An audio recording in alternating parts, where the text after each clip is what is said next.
Budget ಮಂಡನೆ ಮೂಲಕ ದಾಖಲೆ ನಿರ್ಮಿಸಿದ ಸಿದ್ದು. ರಾಜ್ಯದ ಜನರಿಗೆ ಭರಪೂರ ಕೊಡುಗೆ ನೀಡಿದ ಸಿಎಂ.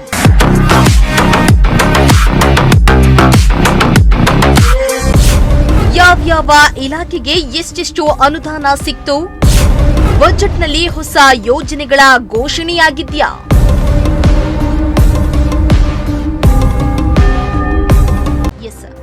ಸಿಎಂ ಸಿದ್ದರಾಮಯ್ಯ ಅವರು ಇಂದು 2026-27ನೇ ಸಾಲಿನ ವಾರ್ಷಿಕ ಬಜೆಟ್ ಅನ್ನ ಮಂಡಿಸಿದ್ದಾರೆ. ಸುಮಾರು 4.48 ಲಕ್ಷ ಕೋಟಿ ರೂಪಾಯಿ ಗಾತ್ರದ ಬಜೆಟ್ ಅನ್ನ ಸಿದ್ದರಾಮಯ್ಯ ಮಂಡನೆ ಮಾಡಿದ್ದಾರೆ. ಕೆಲವೊಂದು ಕ್ಷೇತ್ರಗಳಿಗೆ ಸಿದ್ದು ಬಂಪರ್ ಕೊಡುಗೆಯನ್ನ ನೀಡಿದ್ದಾರೆ. ಹಣಕಾಸು ಇಲಾಖೆಯ ಅಧಿಕಾರಿಗಳು, ಸಚಿವರು ಹಾಗೂ ಶಾಸಕರೊಂದಿಗೆ ಸಿಎಂ ಸಿದ್ದರಾಮಯ್ಯ ಬಜೆಟ್ನ ಪ್ರತಿಯನ್ನ ಹಿಡಿದು ವಿಧಾನಸೌಧಕ್ಕೆ ಆಗಮಿಸಿ ಬಜೆಟ್ ಮಂಡನೆಗೆ ಕ್ಯಾಬಿನೆಟ್ನಲ್ಲಿ ಸಿಎಂ ಅನುಮೋದನೆಯನ್ನ ಪಡೆದು ಬಜೆಟ್ ಅನ್ನ ಮಂಡನೆ ಮಾಡಿದ್ರು.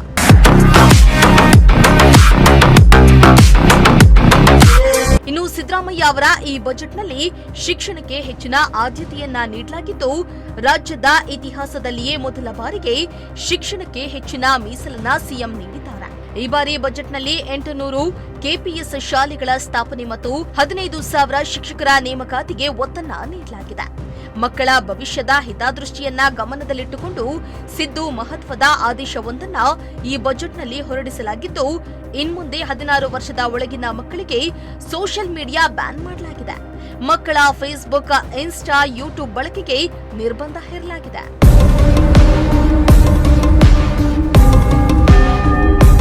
ಇನ್ನು ಬಜೆಟ್ನಲ್ಲಿ ಸಿದ್ದರಾಮಯ್ಯ ಅಲ್ಪಸಂಖ್ಯಾತರಿಗೆ ಭರಪೂರ ಕೊಡುಗೆಯನ್ನ ನೀಡಿದ್ದು, ಮಹತ್ವದ ಘೋಷಣೆಗಳನ್ನ ನೀಡಿದ್ದಾರೆ.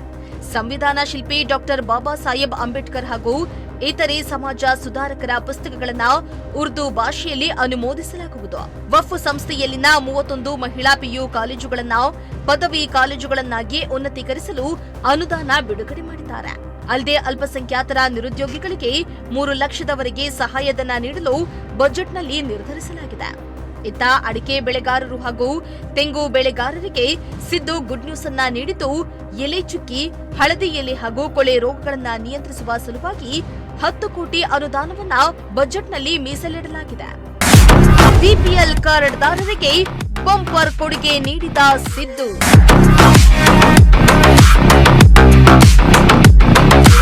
ಆಹಾರ ಇಲಾಖೆಗೆ ಸಂಬಂಧಿಸಿದಂತೆ ಕೆಲ ಮಹತ್ವದ ಘೋಷಣೆಗಳನ್ನ ಸಿಎಂ ಸಿದ್ದರಾಮಯ್ಯ ಮಾಡಿದ್ದಾರೆ. ಬಿಪಿಎಲ್ ಕುಟುಂಬಗಳಿಗೆ ಇಂದಿರಾ ಆಹಾರ ಕಿಟ್ ವಿತರಿಸುವುದಾಗಿ ಸಿಎಂ ಸಿದ್ದರಾಮಯ್ಯ ಬಜೆಟ್ನಲ್ಲಿ ಘೋಷಿಸಿದ್ದಾರೆ. ಇದಕ್ಕಾಗಿ ಸುಮಾರು 6,200 ಕೋಟಿ ರೂಪಾಯಿ ಮೀಸಲಿಟ್ಟಿದ್ದು, ಆಹಾರ ಕಿಟ್ನಲ್ಲಿ ತೊಗರಿಬೇಳೆ, ಸಕ್ಕರೆ, ಉಪ್ಪು, ಅಡುಗೆ ಎಣ್ಣೆಯನ್ನ ನೀಡಲಾಗ್ತಾ ಇದೆ. ನಮ್ಮ ಸರ್ಕಾರದ ಮಹತ್ವಾಕಾಂಕ್ಷೆ ಯೋಜನೆಯಾದ ಅನ್ನಭಾಗ್ಯ ಯೋಜನೆಯಡಿ ರಾಜ್ಯದ ಬಡವರ ಹಸಿವು ನೀಗಿಸುವ ಉದ್ದೇಶದಿಂದ 4.54 ಕೋಟಿ ಫಲಾನುಭವಿಗಳಿಗೆ ಪ್ರತಿ ಮಾಹೆ 5 ಕೆಜಿ ಹೆಚ್ಚುವರಿ ಅಕ್ಕಿಯನ್ನು ಯಶಸ್ವಿಯಾಗಿ ವಿತರಿಸಲಾಗಿದೆ. ಕಳೆದ 3 ವರ್ಷಗಳಲ್ಲಿ ಈ ಯೋಜನೆಗಾಗಿ 17,167 ಕೋಟಿ ರು ವೆಚ್ಚ ಮಾಡಲಾಗಿದೆ. ಪ್ರಸ್ತುತ ನೀಡಲಾಗುತ್ತಿರುವ ಹೆಚ್ಚುವರಿ 5 ಕೆಜಿ ಅಕ್ಕಿ ಬದಲಾಗಿ ಪ್ರತಿ ಮಾಹೆ ಪೌಷ್ಟಿಕಾಂಶವುಳ್ಳ ತೊಗರಿಬೇಳೆ, ಸಕ್ಕರೆ, ಉಪ್ಪು ಮತ್ತು ಅಡಿಗೆ ಎಣ್ಣೆ ಒಳಗೊಂಡ ಇಂದಿರಾ ಆಹಾರ ಕಿಟ್ ವಿತರಿಸಲು ಉದ್ದೇಶಿಸಲಾಗಿದೆ. ಇದಕ್ಕಾಗಿ 26-27ನೇ ಸಾಲಿನಲ್ಲಿ 6,200 ಕೋಟಿ ರುಗಳನ್ನು ಮೀಸಲಿರಿಸಲಾಗಿದೆ. ಆಹಾರ ಧಾನ್ಯಗಳ ವಿತರಣೆಗಾಗಿ ನೀಡಲಾಗುವ ಚಿಲ್ಲರೆ ಹಾಗೂ ಸಗಟು ಲಾಭಾಂಶದ ಪಾವತಿಯಲ್ಲಿ ವಿಳಂಬವನ್ನು ನಿವಾರಿಸಲು ಫಸ್ಟ್ ಅಪ್ಲಿಕೇಶನ್ ಮೂಲಕ ಲಾಭಾಂಶವನ್ನು ನೇರವಾಗಿ ಪಾವತಿಸಲಾಗುವುದು. ಪ್ರಸ್ತುತ ಜಾರಿಯಲ್ಲಿರುವ ಇಲಾಖೆಯ ಸಹಾಯವಾಣಿ ವ್ಯವಸ್ಥೆಯನ್ನು ಸ್ವಯಂಚಾಲಿತ ದೂರು ಕೇಂದ್ರ, ಧ್ವನಿ ಚಾಟ್ ಬಾಟ್ ಮತ್ತು ಲೈವ್ ಕರೆ ವರ್ಗಾವಣೆ ವ್ಯವಸ್ಥೆಗಳನ್ನು ಒಳಗೊಂಡ ಆರ್ಟಿಫಿಷಿಯಲ್ ಇಂಟೆಲಿಜೆನ್ಸ್ ಆಧಾರಿತ ಸ್ಮಾರ್ಟ್ ಅನ್ನವಾಣಿಯನ್ನು ಪರಿವರ್ತಿಸಲಾಗುವುದು. ಮಹಿಳೆಯರಿಗೆ 1 ದಿನ ವೇತನ ಸಹಿತ ಋತುಚಕ್ರ ರಜೆಗೆ ಅವಕಾಶ.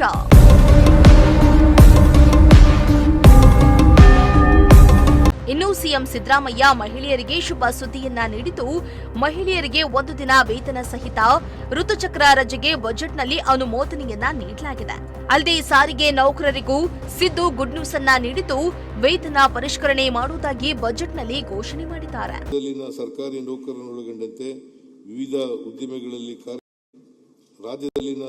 ನೌಕರರನ್ನೊಳಗೊಂಡಂತೆ ವಿವಿಧ ಉದ್ದಿಮೆಗಳಲ್ಲಿ ಕಾರ್ಯನಿರ್ವಹಿಸುತ್ತಿರುವ ಮಹಿಳೆಯರಿಗೆ ಋತುಚಕ್ರದ ಸಮಯದಲ್ಲಿ 1 ದಿನದ ವೇತನ ಸಹಿತ ರಜೆಯನ್ನು ಪಡೆಯಲು ಅವಕಾಶ ಮಾಡಿಕೊಡಲಾಗಿದೆ. ಕರ್ನಾಟಕ ರಾಜ್ಯ ಕಾರ್ಮಿಕರ ಕಲ್ಯಾಣ ಮಂಡಳಿಗೆ ವಂತಿಗೆ ಪಾವತಿಸುವ ಸಂಘಟಿತ ಕಾರ್ಮಿಕರಿಗೆ ಮತ್ತು ಅವರ ಕುಟುಂಬದ ಅವಲಂಬಿತರಿಗೆ ವಿವಿಧ ಕಲ್ಯಾಣ ಕಾರ್ಯಕ್ರಮಗಳಿಗೆ ಒಟ್ಟು 43,936 ಅರ್ಹ ಫಲಾನುಭವಿಗಳಿಗೆ ಒಟ್ಟು 39 ಕೋಟಿ ರೂಗಳ ಧನ ಸಹಾಯ ನೀಡಲಾಗಿದೆ. ಆಶಾದೀಪ ಯೋಜನೆಯಡಿಯಲ್ಲಿ ಪರಿಶಿಷ್ಟ ಜಾತಿ ಹಾಗೂ ಪರಿಶಿಷ್ಟ ಪಂಗಡಕ್ಕೆ ಸೇರಿದ ಒಟ್ಟು 5,062 ಅಭ್ಯರ್ಥಿಗಳ ಪರವಾಗಿ 18 ಕೋಟಿ ರೂಗಳ ಅರ್ಹ ಉದ್ಯೋಗದಾತರಿಗೆ ಮರುಪಾವತಿಸಲಾಗಿದೆ.